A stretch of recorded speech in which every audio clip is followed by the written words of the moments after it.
Težava je v tem, da je prišlo tukaj do totalne anarhije in pravzaprav samo iskanja dobička brez kakršnega koli uvida do tistih, ki te zvarke kupujejo.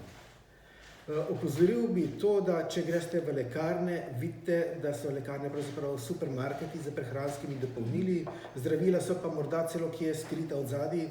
In tisto, kar je najbolj moteče, je to, da farmacevtiki naj bi bili za to, da poskrbijo, da bolniki dobijo prava zdravila, predvsem propagirajo prehranska dopolnila. Jaz mislim, da tukaj z tega mesta je na mestu poziv lekarniški zbornici, da se malo pogleda, da se malo prešteje in da se oceni, a je to, kar se dogaja zdaj v raznih lekarnah, še etično in sprejemljivo ali ne. Po drugi strani pa mislim, da bi mogla zdravstvena inšpekcija ali pa ne, kdo je drug za to zadolžen, začeti tudi nadzirati, kaj vse se prodaje kot prehransko dopolnilo, kot razni pripomočki. Če se omejim samo na eno, ki je meni malce bolj poznana, so se tako imenovani biostatini.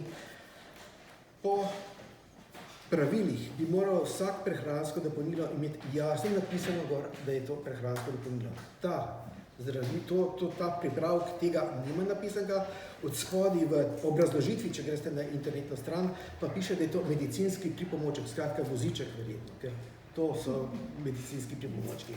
Očitno te, ki to lansirajo, še te temeljne zakonodaje ne poznajo in poznajo samo tržne ukane, kako prodajati tisto, kar je v principu po strokovni literaturi več ali manj maček v žaklju. Kot biostatin namreč veljajo preparati iz rdečega kvašenega riža, ki imajo zelo jasne, kater sev to tak riž obdeluje in v takih so noter statini. Dejansko so statini noter. V teh pa nihče ne ve, ker nekje tudi napisano, da je nekaj praha fermentiranega riža, koliko je tega, kaj je noter, pa že v krstini. Zagotavljajo pa, da zdravi hiperholesterolemija, kar je seveda spet v globokem nasprotju z zakonodajo, kjer piše, da zdravstvenih trditev ne bi smelo biti.